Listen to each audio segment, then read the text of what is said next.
Assalamualaikum warahmatullahi wabarakatuh.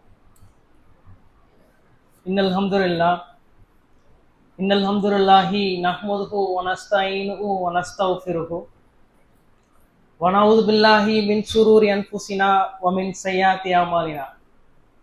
May yahdihillahu fala mudilla lahu wa may yudlil fala hadiya lahu. Wa asyhadu an la ilaha illallah wa asyhadu anna Muhammadan abduhu wa rasuluhu amma ba'd. La ilaha illa anta subhanaka inni kuntu minal zalimin. ரப்பி ஜித்னி இல்மா. வார்த்தைகளே சிறந்தது அல்லாஹுடைய வார்த்தை என்றும், வழிகாட்டுதலில் சிறந்தது நபிகள் நாயகம் ஸல்லல்லாஹு அலைஹி வஸல்லம் அவர்கள் காட்டி தந்த வழிகாட்டுதல் என்றும், மார்க்கத்தில் மிகவும் கெட்டது மார்க்கத்தின் பெயரால் புதிதாக பின்பற்றக்கூடியவை அனைத்தும் என்றும், அனைத்தும் பித்தத் என்றும், ஒவ்வொரு பித்தத்தும் நம்மை நரகில் கொண்டு சேர்க்கும் என நபிகள் நாயகம் ஸல்லல்லாஹு அலைஹி வஸல்லம் அவர்கள் ஒவ்வொரு உரையிலும் மக்களுக்கு எச்சரிக்கை செய்ததை நான் உங்களுக்கும் எனக்கும் நினைவூட்டுபவனாக எனது இந்த உரையை நான் ஆரம்பம் செய்கிறேன். அல்ஹம்துலில்லாஹ். எல்லாம் வல்ல அல்லாஹுவின் நல்லடியார்களே, புனிதமிக்க ரமலான் மாதத்தை நோக்கக்கூடிய நாம் இந்த இரவு தொழுகையை முடித்த நன்மக்களாக மற்றும் ரமலான் சொற்பொழிவை கேட்கக்கூடிய மக்களாக இந்த சபையில் நாம் ஒன்று கொண்டு இருக்கிறோம். அல்ஹம்துலில்லாஹ். நாம் இந்த தொடர் உரையில் பார்க்கவிருக்கும் தலைப்பு திருக்குரானும் அறிவியலும். இந்த திருக்குரானுடைய சிறப்புகள் பற்றியும் நன்மைகள் பற்றியும் மற்றும் திருக்குரானுடைய வரலாறுகள் பற்றியும் நாம் அனைவருக்கும் தெரிந்த ஒன்றுதான். அதில் எந்தவித மாற்று கருத்தும் இல்லை. திருக்குரான் ஓதுனா இத்தனை நன்மை, ஒரு எழுத்துக்கு 10 நன்மை, எல்லாமே நமக்கு தெரிந்த ஒன்றுதான். அதுவும் இந்த ரமலான் காலத்துல திருக்குரானை அதிகமாக மரணம் செய்யக்கூடிய மக்களாகவும் அதிகமாக ஓதக்கூடிய மக்களாகவும் நாம் இருக்கிறோம். அப்படி இந்த திருக்குரான் வெறும் இஸ்லாத்தை மட்டும் போதிக்கிறதா என்று கேட்டால் அவ்வாறு கிடையாது. இந்த திருக்குரானில் அல்லாஹு ரப்புல் ஆலமீன் பல சான்றுகளையும் மனிதனுக்கு தேவையான அனைத்து காரியங்களையும் அல்லாஹ் ரப்புல் ஆலமீன் இந்த திருமறையில் கூறுகிறான். என்னென்னலாம் கூறுறான்னு பார்த்தீங்க அப்படின்னா, இந்த திருக்குரான் வரலாறு பத்தி பேசுது, ஒழுங்குமுறையை பத்தி பேசுது, கடமைகளை பத்தி பேசுது. கடமைகள் என்ன?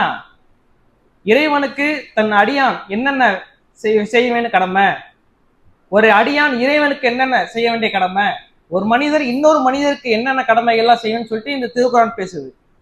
இது மட்டும் பேசுதுன்னு பார்த்தீங்க அப்படின்னா, மனிதனுடைய ஒழுங்குகளை பத்தி பேசுது, கெமிஸ்ட்ரி பத்தி பேசுது, பிசிக்ஸை பத்தி பேசுது, கருவியலை பத்தி பேசுது மற்றும் அறிவியலை பத்தியும் பேசுது. நாம் வாழக்கூடிய இந்த வாழ்க்கை, இந்த நவீன வாழ்க்கை என்பது அறிவியலை சார்ந்ததே மட்டும்தான்.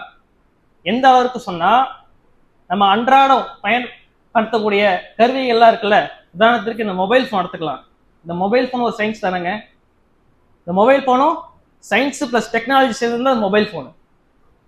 அப்படி அறிவியலோடு ஒத்துப்போகிற, அறிவியலோடு சேர்ந்து வாழுகிற இந்த நவீன காலத்தில் இந்த திருக்குரான் என்னென்ன சான்றுகளையும் என்னென்ன வழிகளையும் நமக்கு போதிக்கிறது, அல்லாஹ் ரப்புல் ஆலமீன் அறிவியலை பற்றி என்ன கூறுகிறான் என்பதை இந்த 5 நாள் தொடர் உரையாக நாம் பார்க்கவிருக்கிறோம்.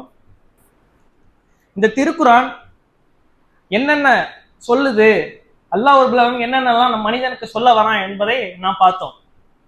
அது மட்டும் இல்லாமல் இந்த திருக்குரான் பாஸ்ட், கடந்த காலத்தை பத்தி பேசுது, பிரசன்ட் நிகழ்காலத்தை பத்தி பேசுது, ஃபியூச்சர் மறுமை நாளை பத்தியும் பேசுது.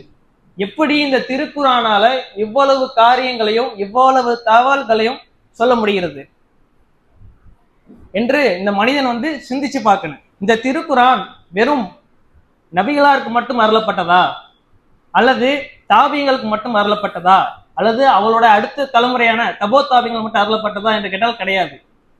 நாளை மறுமை நாளில் கடைசி மனிதன் உயிர்ப்பிக்க போகிறானே, அவ்வளவு வரைக்குமே இந்த திருக்குரான் நேர்வழியும் அவர்களுக்கு தகவலையும் கொண்டு சேர்க்க உள்ளதாக இந்த திருக்குரான் இருக்கிறது. அதே போல இந்த ஆங்கில ஆண்டு இந்த 2025ஆம் ஆண்டில் நாம் வாழ்ந்து கொண்டிருக்கிறோம்.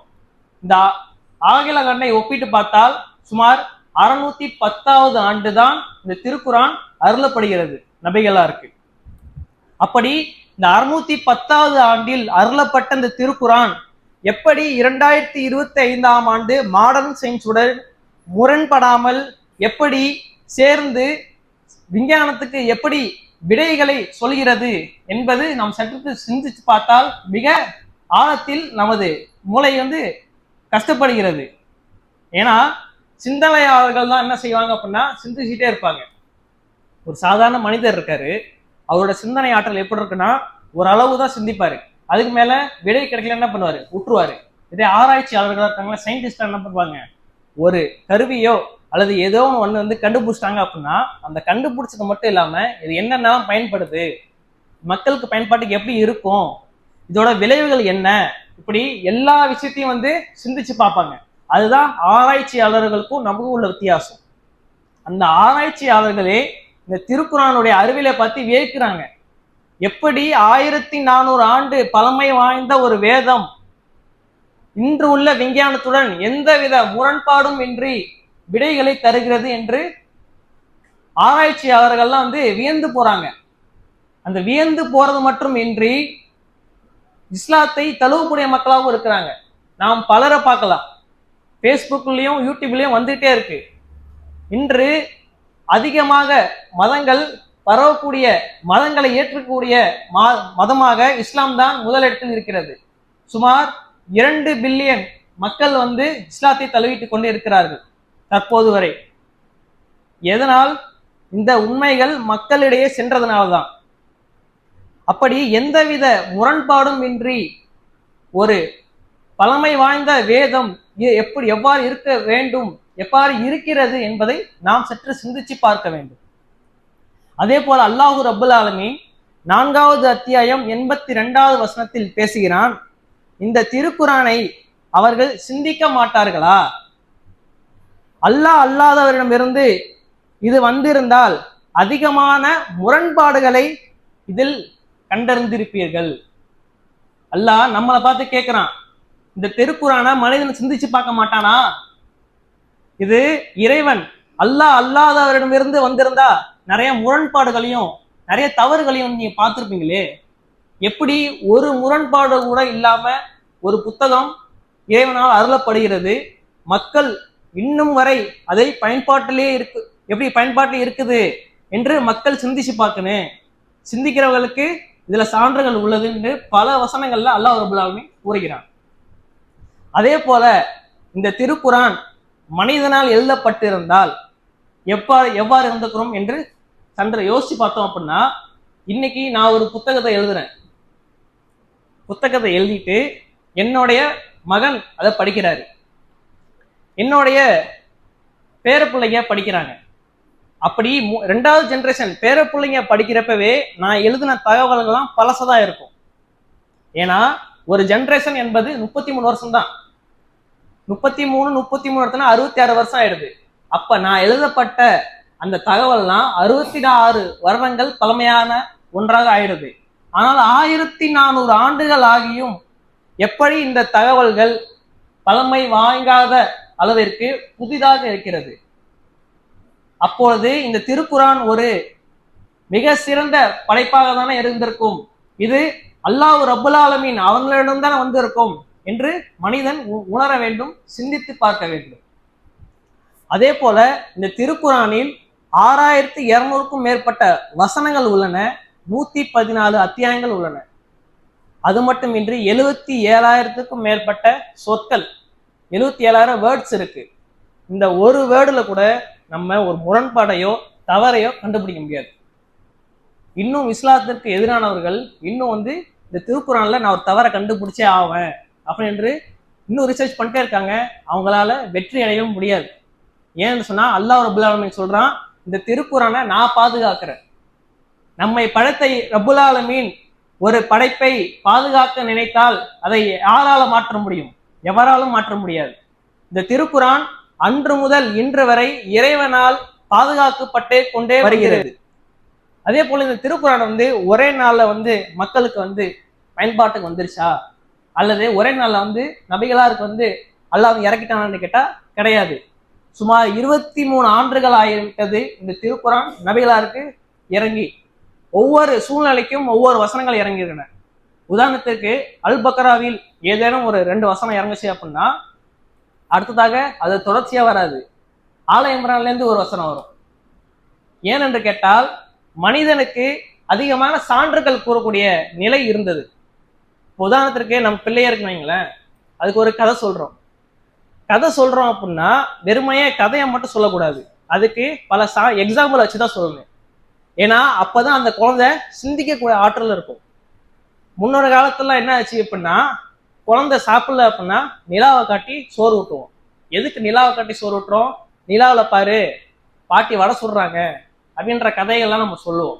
இன்று யாரும் வந்து நிலாவை காட்டி சோறு ஊட்டுற பழக்கமே இல்லை. மொபைல் போனை கொடுத்து தான் சோறு ஊட்டிட்டு இருக்கோம். யூடியூப்ல சும்மா ஒரு வீடியோ போட்டு கொடுத்துட்டா அப்படின்னா போதும், அந்த புள்ள பாட்டு மெதுவா சாப்பிடக்கூடிய பழக்கத்தை உண்டாக்கியிருக்கு. அப்படி ஒரு மனிதனுக்கு சான்றுகளை ஒரு எக்ஸாம்பிளை சொல்லி ஒரு விஷயத்த சொன்னோம் அப்படின்னா அவனுக்கு ஆழமா பதியக்கூடிய மனப்பக்குவம் அல்லாஹ் ரப்பல் ஆலமீன் அவனே படைச்சிருக்கான். அதே போல இந்த அறிவியலை பற்றி ரொம்ப டீப்பா போகாம மனிதனுக்கு தேவையான அன்றாட வாழ்வில் நம்ம பார்க்கக்கூடிய உணரக்கூடிய ஒன்றை தான் நான் வந்து இன்று பார்க்கவிருக்கிறோம். உதாரணத்திற்கு இந்த திருக்குரான் என்பது முஸ்லிம்களுக்கு மட்டும் அருளப்பட்டதா? சொல்லுங்க பாய். ஒட்டுமொத்த மனித சமுதாயம், இதுல முஸ்லீமா இருந்தாலும் சரி, கிறிஸ்டினா இருந்தாலும் சரி, இந்துவா இருந்தாலும் சரி, எல்லாருக்கும் பொதுமறையானது இந்த திருக்குரான். இந்த திருக்குரான் வெறும் முஸ்லிம்களால மட்டும்தான் வந்து பயன்பாட்டில் இருக்கணும்னு கேட்டா கிடையாது. இன்று இருக்கக்கூடிய சூழல்ல அனைவருமே வந்து இந்த திருக்குரானை படிக்கிறாங்க. ஏனென்று கேட்டால் நம்மளே மாற்று சகோதரர்களுக்கு இலவசம்னு சொல்லிட்டு ஒரு போஸ்டோட பிட்னோஸ் அடிக்கிறோம். எத்தனை கால்கள் நமக்கு வருது, எத்தனை பிளட் கேம்ல நம்ம கொடுத்துருக்கோம். கொடுக்குறப்ப அவங்க என்ன பண்றாங்க அப்படின்னா, மனிதனுக்கு அதாவது சாதாரணமாவே அறிவியலை பத்தி நிறைய தெரிஞ்சுக்கணும் ஆர்வம் இருக்கும். அப்படி அறிவியலை பத்தி, அதாவது அல்லாஹ் வந்து மலையை பத்தி என்ன சொல்றான், சூரியனை பத்தி என்ன சொல்றான், சந்திரனை பத்தி என்ன சொல்றான் அப்படின்ற அடிப்படை சான்றுகளையும் அடிப்படை வசனங்களையோட விளக்கத்தையும் நாம தெரிஞ்சு கொள்ள கடமைப்பட்டிருக்கோம். உதாரணத்திற்கு நம்ம அக்கம் பக்கத்து வீட்டுல எல்லாமே மாற்று சூழல் இருக்காங்க. நம்மளாம் வந்து நண்பர்களாக தான் பழகிட்டு இருக்கோம். பாய், இந்த மலையை பத்தி அல்லாஹ் ரப்பல் ஆலமீன் வந்து திருமறை குர்ஆன்ல ஏதோ சொல்றானே, இதுக்கு விளக்கம் சொல்லுங்க நம்மள்ட்ட ஒரு வசனம் இருக்குன்னு கேட்டா நம்ம அப்பதான் அந்த வசனத்தை எடுத்து படிப்போம். என்னடா அது புதுசா இருக்கு, அல்லாஹ் மலையை பத்தி எல்லாம் பேசுறானா, நமக்கே புதுசா இருக்கும். அப்போ என்ன பண்ணுவோம், சரிங்கண்ணா நான் வந்து என்னோட அதிகமா குர்ஆன் படிச்சிருப்பாரு, நான் அவர்கிட்ட விளக்கம் கேட்ட வந்து சொல்றேன் அப்படின்னு போய் சொல்லுவோம். அப்படி சொல்லக்கூடிய மக்களாக நம்ம இருக்கோம். அவரோட மனநிலை எப்படி இருக்கும்? என்னடா முஸ்லீம்ங்கிறாரு, திருக்குரான் வந்து அல்லாஹ்வுடைய அதாவது இறைவனுடைய வார்த்தைங்கிறாரு, டெய்லி திருக்குரான் ஓதுறாங்க, ஆனா அதனுடைய அர்த்தம் தெரியலையே உங்களுக்கு, அர்த்தம் தெரியாம எப்படி இவங்க படிக்கிறாங்கன்ற ஒரு சிந்தனை அவங்களுக்கு வராது. அந்த சிந்தனை வரக்கூடாது என்பதற்காக தான் அறிவியலுடைய அடிப்படை விஷயத்தெல்லாம் வந்து இன்ஷா அல்லாஹ் இன்றைய நிகழ்வுகள் வந்து நம்ம பார்க்க இருக்கிறோம். அல்லாஹ் ரப்பல் ஆலமீன் அந்த திருமறை குர்ஆனில் 25வது அத்தியாயம் 61வது வசனத்துல கூறுகிறான், வானத்தில் நட்சத்திரங்களை உண்டாக்கி அதில் சூரியன் எனும் ஒளி விளக்கையும் பிரகாசிக்கும் சந்திரனையும் ஏற்படுத்தியவன் பாக்கியமிக்கவன். அல்லாஹ் ரப்பல் ஆலமீன் என்ன சொல்றான், வானத்தில் நட்சத்திரத்தை ஏற்படுத்தி அதில் சூரியன் எனும் ஒளி விளக்கு, சூரியன் எனும் லைட்டு பல்பு இருக்குல்ல, சூரியன் எனும் பல்பை உருவாக்கிட்டேன், சந்திரனும் பிரகாசிக்கும் சந்திரனையும் ஏற்படுத்தியவன் பாக்கியம் மிக்கவன்கிறான். நம்ம சந்திரன் இருக்குல்ல, நிலவு, இந்த மாதத்துல வந்து அதிகமாக தான் நிலவை பார்ப்போம். மற்ற மாதத்துல நிலவை பார்ப்போமா? மற்ற மாதத்துல நம்ம திரையை பார்ப்போமா? நம்ம சாபான் முடிஞ்சு எப்ப 30வது நாள் வருதோ அப்பதான் திரையை தேடுவோம். எதுக்கு? ரமலான் மாசம் வந்துருச்சு, யார் திரையை ஃபர்ஸ்ட் பாக்குறா, யார் பார்த்துட்டு தகவல் சொல்றா அப்படின்ற நோக்கத்துல நம்ம பாக்குறோமா? மற்ற நேரத்துலலாம் வந்து நில மூணை நம்ம பாக்குறோமா? நம்ம பாக்குறது இல்லை. அல்லாஹ் ரப்பல் ஆலமீன் என்ன சொல்றான், அதுவும் ஒரு சான்றுதான்ங்கிறான். நம்ம பார்க்கக்கூடிய மூணு இருக்குல்ல, நிலவுலேருந்து அதால லைட் ப்ரொடியூஸ் பண்ண முடியுமா? வெளிச்சத்தை பூமிக்கு தர முடியுமா? சொல்லுங்க. அல்ஹம்துலில்லாஹ் வாய் படிச்சிருக்காரு. என்ன அப்ப நிலவு என்ன பண்ணுது? இதுதான் சூரியன்.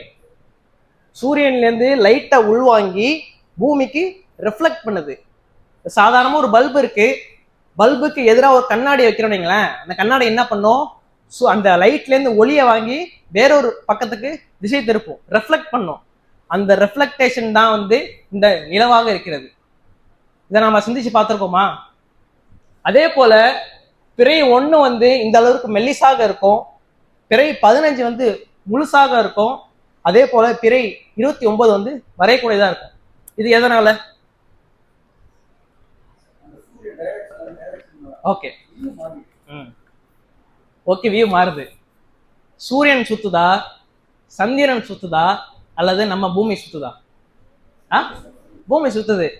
அப்ப நிலவு சுத்தல, சூரியன் சுத்தல. சுத்தல சுத்துதா? எது சுத்துது? பூமி தான் சுத்துது. சந்திரனும் சூரியனும் சுத்தல. கரெக்டா? அவ்வாறு கிடையாது, மூணுமே சுத்துது. சூரியனும் சுத்துது, சந்திரனும் சுத்துது, பூமியும் சுத்துது. எவ்வாறு? ஒவ்வொன்றும் குறிப்பிட்ட ஸ்பீட்ல சுத்துது. இப்ப ரோடு இருக்கு, ஒரு 3 லேன் ரோடு, ஹைவேல எடுத்தனா 3 வே இருக்கும்ல. ஒருத்தர் 50 கிலோமீட்டர் ஸ்பீட்ல போறாரு, ஒருத்தர் 30ல போறாரு, ஒருத்தர் 20ல போறாரு. அப்படி போகக்கூடிய ஆற்றல் இருக்குல்ல, இதுல யாராவது ஒருத்தர் முன்னுக்கு பின் போறப்ப பிரேக் அடிச்சா மட்டும் தான் ஆக்சிடென்ட் ஆகும். அவர் ஒரு வழியில போறாரு, இவர் பக்கத்து வழியில போறாரு, இன்னொருத்தர் பக்கத்து வழியில போறாரு. 3 பேரும் தனித்தனி ட்ராக்ல தான் இருக்காங்க. அப்படின்றப்ப யாரும் பிரேக் அடிக்க முடியாது. அவங்களோட சீரான அதே வேகத்துல தான் வந்து அவர்கள் வந்து பயணித்து கொண்டே இருப்பார். இந்த சூரியன் என்பது ஒளி விளக்காகவும், சந்திரன் என்பது பிரகாசிக்கும் தன்மையை கொண்டதாகவும் அல்லாஹ் ரப்பல் ஆலமீன் படைத்துக் கொண்டிருக்கிறான். இத இன்று உள்ள மாடர்ன் சயின்ஸ் சுமார் ஒரு 40 ஆண்டுகளுக்கு முன்னாடி தான் வந்து இதை கண்டுபிடிச்சிருக்காங்க. அல்லாஹ் ரப்பல் ஆலமீன் 1400 வருடங்களுக்கு முன்னாடி சொல்லியிருக்காங்க. அது எந்த அளவுக்கு துல்லியமா சொல்றான் பாருங்க. இன்று சயின்ஸை பத்தி நமக்கு தெரியுது, நம்ம படிக்கிறோம், நமக்கு புரிஞ்சிருது. 1400 ஆண்டுகளுக்கு முன்னாடி இருந்த மக்களுக்கும் படிச்சிருப்பாங்க, புரிஞ்சிருக்கும். அந்த அளவுக்கு இந்த திருக்குறானை எளிமையான வழியில அல்லாஹ் ரப்பல் ஆலமீன் கொண்டு வந்து மக்களிடத்தை சேர்த்திருக்கான். அடுத்த உதாரணமாக பிரம்மாண்ட மலைகளை பத்தி அல்லாஹ் பேசுறான். 16வது அத்தியாயம் 51வது வசனத்துல அல்லாஹ் கூறுகிறான், பூமி உங்களுக்கு அசையாதிருப்பதற்காக அதில் உறுதியான மலைகளையும் ஆறுகளையும் நீங்கள் வழியேறந்து கொள்வதற்காக பாதைகளையும் அடையாளங்களையும் ஏற்படுத்தினான் என அல்லாஹு ரப்பல் ஆலமீன் கூறுகிறான். பூமி இருக்கு, பூமி வந்து அசையாதிருப்பதற்காக. உதாரணத்திற்கு இந்த பேப்பரை எடுத்துக்கலாம், ஒரு டேபிள்ல வைக்கிறோம், காத்தடிச்சா பறந்துடும். அப்ப என்ன பண்ணுவோம், ஒரு வெயிட்டை தூக்கி வைப்போம். வெயிட்டை தூக்கி வைக்கிறப்ப அந்த வெயிட் என்ன பண்ணுது, இந்த பூமி இந்த பேப்பரை ஸ்ட்ராங்கா பிடிச்சிருக்குது. இந்த வெயிட்டையே சாய்க்கிற அளவுக்கு ஒரு காத்து அடிச்சுச்சுன்னா இந்த வெயிட் பறந்துடும்ல. அப்புறம் எதுக்கு அசையாது இருப்பதற்காக ஒரு மலையை வந்து ஏற்பட்டு நல்லா சொல்றா. ஃபர்ஸ்ட் மலையோடைய தன்மையை நம்ம தெரிஞ்சுக்கணும். ஒரு உதாரணத்திற்கு கொடைக்கானல் மலை எடுத்துப்போம், எல்லாருமே பேருப்போம். கொடைக்கானல் மலை பார்க்கறது எவ்வளவு பிரம்மாண்டமா இருக்கு. அதோட வேர்களை பார்த்துருக்கோமா? மலைகளுக்கு வேறு இருக்கா? மலைகளுக்கு வேறு இருக்கா? வாய்ப்பு இருக்கு. நடந்துடல. உதாரணத்திற்கு இந்த மலையை எடுத்துக்கலாம். வெளியேந்து பாக்குறப்ப இந்த மலை வந்து இவ்வளவு பெருசா இருக்கு. அதோட ஆழத்தை பத்தி பாருங்க, எவ்வளவு தூரம் போகுது. வெளிப்படையா பாக்குறப்ப இந்த மலை வந்து சின்னதாக இருக்கு, அதோட வேறு பகுதி இதோட 5 மடங்கு பெருசா இருக்கு. அதனாலதான் மலை வந்து திடமாக இந்த பூமியில வந்து இருக்கு. எப்பேற்பட்ட பேரிடர், சுனாமி, சூறாவளி எது வந்தாலும் சரி, மலை எப்படி கம்பீரமா அப்படியே இருக்கு. உதாரணத்திற்கு ஆலமரத்தை எடுத்துக்கலாம். ஆலமரத்துக்கும் மற்ற மரத்துக்கும் என்ன வித்தியாசம் சொல்லுங்க? வேறு பறந்து விரிஞ்சிருக்கும். என்ன சூறாவளி இருந்தாலும் சரி, கஜா புயல், என்ன புயல் வந்தாலும் சரி, ஆலமரம் சாஞ்சிருக்கு. நியூஸ் பாக்குறோமா? நம்ம பார்க்கலாம். எப்படின்னா பழமைய ஒரு 150 வருஷம் ஆச்சு ஒரு மரம், அதுக்கப்புறம் சாஞ்சிருச்சு அப்படின்னு. அதே என்ன ஒரு பிரமிப்பா வந்து நியூஸ்ல போடுவான், இந்த ஊர்ல இந்த புயல் அடிச்சதுனால 150 வருட ஒரு மரம் வந்து சாஞ்சது. மரம் சாஞ்சிருச்சு, புயல் அடிச்சா எல்லா மரம் சாயதான் செய்யும். இதனடா பிரமிப்பு சொல்றாங்கன்னா ஆலமரத்துக்கு அவ்வளவு ஸ்பெஷல் வருது. அதுதான் வந்து மலையோட ஒப்பிட்டு நாம பார்க்கணும். அப்ப மலைகளுக்கும் வேர்கள் இருக்கு. அந்த வேர்கள் இருப்பதனாலதான் இந்த மலை வந்து இவ்வளவு ஸ்ட்ராங்காகவும் ஸ்டெடியாகவும் இருக்கு.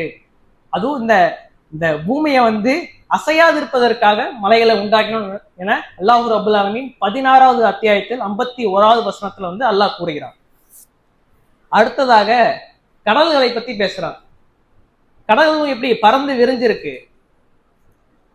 ஆனா அல்லாஹ் ரப்புல் ஆலமீன் 25வது அத்தியாயம் 19 மற்றும் 20வது வசனத்தில் கூறுகிறான், அவனே இரு கடல்களையும் ஒன்றென்று சந்திக்க செய்தான்.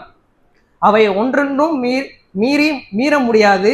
அவ்விரண்டிற்கும் ஒரு ஒரு திரை அமைக்கப்பட்டிருக்கு. 2 கடல் மீட் ஆகுது ஒரு இடத்துல.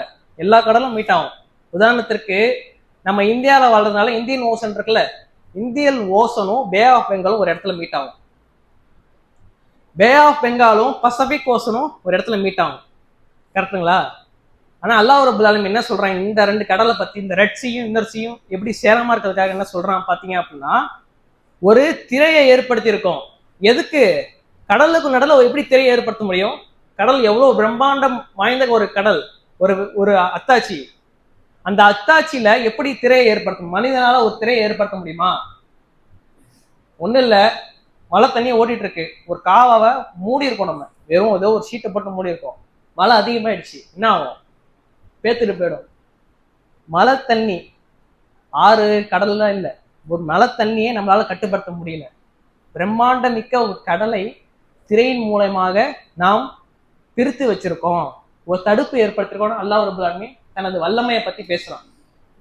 இதெல்லாம் மனிதன் வந்து சிந்திச்சு பார்க்க கடமைப்பட்டு இருக்கிறோம். அடுத்ததாக அல்லாஹ் ரப்புல் ஆலமீன் நமது சூரிய குடும்பமான இந்த சோலார் சிஸ்டத்தை பத்தியே பேசுறான். மனிதன் இன்னும் இந்த ஸ்பேஸை வந்து விரிஞ்சுக்கிட்டே இருக்குங்கிறான். எக்ஸ்பாண்டிங் யூனிவர்ஸ் என பல ஆராய்ச்சியாளர்கள் வந்து இந்த ஸ்பேஸை பத்தி ரிசர்ச் பண்ணிட்டே இருக்காங்க. ஏன்னு சொன்னா, நம்ம வாழ்றோம்ல இந்த சோலார் சிஸ்டம், இந்த சோலார் சிஸ்டம் மாதிரி பல்லாயிரக்கணக்கான சோலார் சிஸ்டம் இருக்கு. ஆனா அதுக்கெல்லாம் நம்ம போக முடியாது அப்படின்னு சொல்லிட்டு ஆராய்ச்சி பண்ணிக்கிட்டே இருக்கான். இன்ன வரைக்கும் எத்தனை சோலார் சிஸ்டம் இருக்குன்னு அவனால கண்டுபிடிக்கவே முடியல. எதனால? இந்த பூமி மட்டும்தான் வாழ்றதற்கு தகுதியான ஒரு கிரகணம். இந்த கிரகத்துல மனிதர்கள், மிருகங்கள் தேவையான ஆக்சிஜன், தண்ணி எல்லாத்தையும் அல்லாஹ் வந்து ஏற்படுத்தி வச்சிருக்கான். அப்படி ஏற்படுத்தி வச்சிருக்கப்ப மனிதன் என்ன பண்றான்? பக்கத்து கிரகமான செவ்வாய்க்கு வாழ போறேன், மார்ஸுக்கு போக போறேன் அப்படிங்கிறான். எத்தனை வருஷமா முயற்சி அளிக்கிறாங்க, அவனால போக முடிஞ்சுதா? உதாரணத்திற்கு எலான் மஸ்க் எடுத்துக்கலாம். எலான் மஸ்க் என்ன பண்றாரு அப்படின்னா, ஸ்பேஸ் எக்ஸ் என்கிற ஒரு நிறுவனத்தை வச்சு நான் என்ன பண்ணேன், ராக்கெட் வழியா மக்களை மார்ஸுக்கு அழைச்சிட்டு போய் வாழ வைக்க போறேன் அப்படிங்கிறாரு. அதுக்கு வாய்ப்பே கிடையாது. ஏன்னா அல்லாஹ் ரப்புல் ஆலமீன் சொல்லிட்டான், இந்த பூமி, இந்த எர்த்து மட்டும்தான் மனிதருக்கு வாழ்வதற்கு தகுதியான இடம். இதை என்று மக்கள் வெளியே போட்டானா மவுத்து தான். அப்படி இருக்கிறப்ப நம்ம சோலார் சிஸ்டத்துல எவ்வளவு பிளானட் இருக்கு, எவ்வளவு விண்கற்கள் இருக்கு, இதெல்லாம் சூரியனை, அந்த ஒளி சுடர் இருக்குல்ல, லைட் சோர்ஸ், அதை வச்சுதான் சுத்தி வந்துருது. அப்படி சுத்தி வரப்ப ஒவ்வொன்றும் ஒவ்வொரு ரேஞ்சில் இருக்கு, ஒன்னொன்னும் ஆக்சிடென்ட் ஆயிருக்குங்கள. நான் சொன்னது உதாரணத்திற்கு பூமி, சந்திரன், சூரியன், 3 பேர். 3 பேருக்கிறப்ப ஆக்சிடென்ட் ஆகாது. பல்லாயிரக்கணக்கான பேர் இருக்காங்க. நமக்கு தெரிஞ்சது வெறும் இந்த 12 பிளானட் தான். எவ்வளவோ கணக்கான ஸ்டார்ஸ், மில்லியன் கணக்கான ஸ்டார்ஸ் இருக்குங்கிறாங்க. இந்த ஸ்டார்ஸ் எல்லாமே ஒவ்வொரு பிளானட்டை விட பல்லாயிரக்கணக்கான டன் அதிகமான எடையை கொண்டது.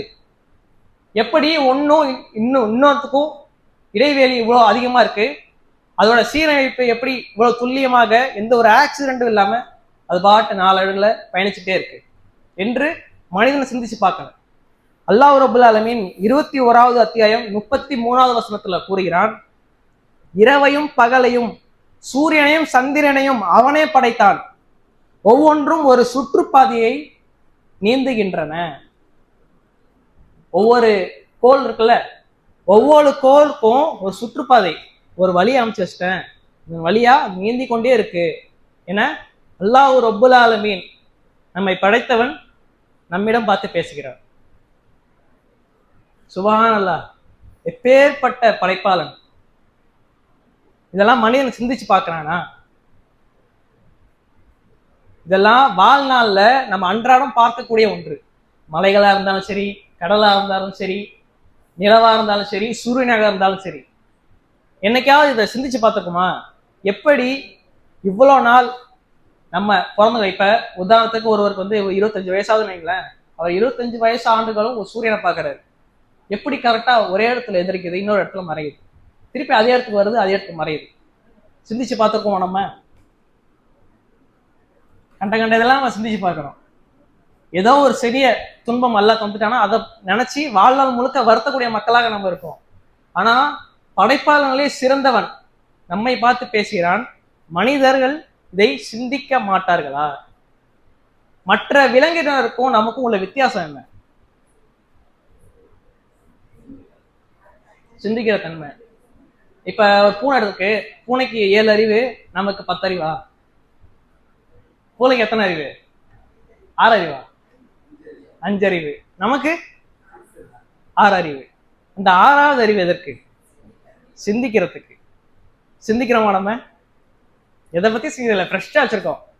அந்த மைண்ட் என்ன பண்றோம், ஃப்ரெஷ்ஷா இந்த ஆப்பிள் ஏதாவது பழத்தை வச்சுட்டு எடுக்கிறப்ப ஃப்ரெஷ்ஷா இருக்கும்ல, இந்த மாதிரி ஃப்ரெஷ்ஷா இருக்கு. அல்லாஹ் என்ன சொல்றானா, உனக்கு கொடுக்கப்பட்ட அறிவை சிந்திச்சு பாரு. சிந்திச்சு பார்த்த அப்படின்னா என்னோட வல்லமையை பத்தி உனக்கு தெரியும், என்னுடைய பண்பை பத்தி தெரியும். என்னோட பண்பை பத்தி, என்ன வல்லமையை பத்தி உனக்கு தெரிய வந்துச்சு அப்படின்னா நீ ஆட்டோமேட்டிக்கா என்கிட்ட வந்துருவ, ஆட்டோமேட்டிக்கா என் கூட இன்னும் இணைஞ்சிருவ, இன்னும் என்னோட அருள் பரக்கத்தை உனக்கு அதிகமா கிடைக்கும்னு அல்லாஹ் ரப்பல் ஆலமீன் கூறுகிறான். இன்ஷா அல்லாஹ் வரக்கூடிய காலத்துல திருக்குர்ஆனை அதிகமாக ஓதக்கூடிய மக்களாக நாம் இருக்கிறோம். அப்படி ஓதக்கூடிய மக்களாக இருந்துட்டு இந்த வசனத்தை படித்தும் கடந்து போகாமல் இருக்க, நான் 4 வசனங்கள் சொன்னேன், அந்த 4 வசனங்கள் என்ன பண்ணும், வீட்டுல போய் எடுத்து பாருங்க, பார்த்துட்டு படிச்சு நீங்க சிந்திங்க. அல்லாஹ் ரப்பல் ஆலமீன் எப்படி புல்லியமா இப்படி வார்த்தை சொல்றான். நம்ம வந்து சந்தேகப்பட சொல்ல, அல்லாஹ்வுடைய வார்த்தையை சந்தேகப்பட சொல்ல, சிந்திச்சு பார்க்க அல்லாஹ் ரப்பல் ஆலமீன் சொல்றான். அப்ப ஒவ்வொருவரும் சிந்திச்சு பார்க்க கடமைப்படுகிறோம். இன்ஷா அல்லாஹ் வரக்கூடிய காலங்கள்ல இதன் மாதிரி அறிவியல், சாதாரண அறிவியல் விஷயங்கள்லாம் வந்து தொடர் உரையாக நம்ம பார்க்க இருக்கிறோம். இன்ஷா அல்லாஹ் நாளைய உரையானது ஒட்டகம் மற்றும் குதிரையை பத்தி பார்க்க இருக்கிறோம். கேமலும் ஹார்ஸ் இருக்குல்ல, இன்ஷா அல்லாஹ் அதை பத்தி பார்க்க இருக்கிறோம். அல்லாஹ் ரப்பல் ஆலமீன் திருமறை குர்ஆன்ல ஒட்டகத்தை பத்தியும் குதிரையை பத்தி என்ன சொல்றான், அதோட பண்புகள் என்னன்னு சொல்லி இன்ஷா அல்லாஹ் நீங்க எடுத்து வைங்க. வரக்கூடிய காலங்களில் அல்லாஹ் ரப்பல் ஆலமீன் உங்களுக்கும் எனக்கும் தந்த அருள் புரிவானாக. இந்த வார்த்தையை கூறி இந்த உரையை நான் முடித்துக் கொள்கிறேன். அஸ்ஸலாமு அலைக்கும் வரஹ்மத்துல்லாஹி வபரகாத்துஹு.